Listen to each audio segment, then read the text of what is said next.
Hello, everyone. My name is Dave Harwood, and I'd like to start by asking you a question. Is a microbiome-based approach to diagnostics the future of clinical medicine? Imagine a world where your unique biology helps build the framework for your medical treatments. This is the overall goal of personalized medicine, and at its very core lies the microbiome. In this brief presentation, we'll go on an adventure and explore the world of the microbiome and its vital role in shaping the future of individualized medicine. But before we get too deep into the weeds, let's first define what the microbiome is.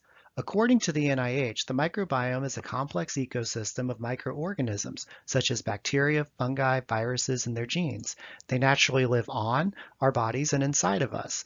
And although microbes are so small that they require a microscope to see them, they contribute in big ways to human health.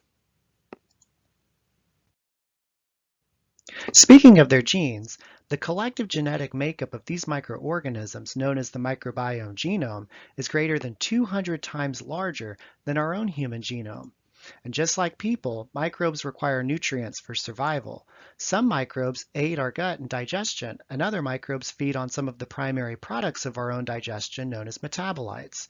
Some microbes are known to be pathogenic and cause disease, while others may be harmless in small numbers but can be opportunistic and cause disease when there are shifts in the overall composition and diversity of the gut microbiota. The balance between the composition and diversity of our gut microbiome is vital for determining our health status and may play a key role in identifying biomarkers for a variety of disease conditions. One topic that was brought forward several times in my journal club group was the discussion of the gut-brain axis and the significant role the microbiome plays in influencing our mood, stress levels, and cognitive functions. Doenyas et al. Reported the gut microbiome plays a crucial role in influencing the brain's cognitive network, and emerging research suggests that imbalances in this microbial community may contribute to the development and severity of PTSD by affecting neurocircuits involved in stress regulation and cognitive processes. Another noteworthy impact the microbiome has on our health is the role that the microbiome plays on our own immune system. Our gut microbiome has a significant role in the development of our immune system, aiding in our ability to identify friendly microbes from harmful substances. Wiertsema et al. Wrote extensively on this very topic, and as an example, focused extensively on the role of the gut microbiome plays in inducing regulatory and adaptive immune populations such as our T cells and the signaling molecules released by the microbiota. One last point to make about health impacts is the role of the gut microbiome on our metabolic health. As mentioned earlier, the microbes within our gut help aid in digestion of primary and secondary metabolites.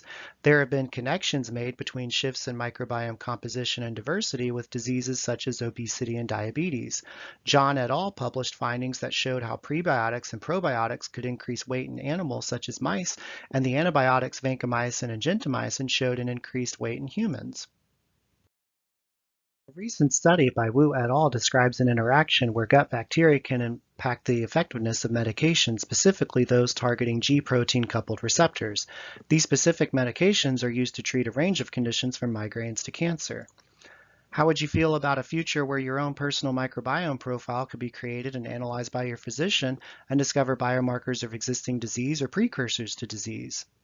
An editorial summary by Petrosino outlined how researchers should create individualized host microbiome phenotypes and then couple these with other omics data to develop personalized precision-based medical treatment strategies to patients.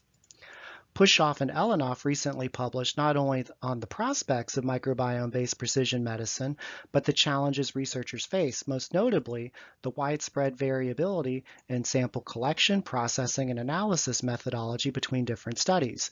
So there is indeed work to be done to increase funding to address inequities in microbiome research on a global scale, as we discover regional variations between microbiome profiles, which can suggest varying degrees of what we define as a healthy profile or a disease state. Speaking of the creation of health status and disease profiles, Hu et al. Recently published a comprehensive review on the links between shifts in microbiota composition and diversity with these two states in mind.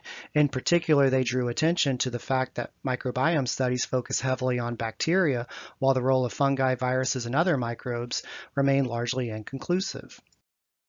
Microbiome is not just a collection of microorganisms. It's a vital player in our overall health and one of the potential greatest factors influencing the future of personalized medicine. Advancements in research will help us to achieve reduced healthcare costs by taking more individualized approaches to diagnostics and treatment, reduce costs to technology involved in the discoveries of biomarkers and predictors of disease, and increase our understanding of the link between the microbiome and human health status. Welcome this interesting field of study and provide our support for ongoing research to unlock the full potential of a microbiome-based approach to individualized medicine. I'm David Harwood. Thanks for watching.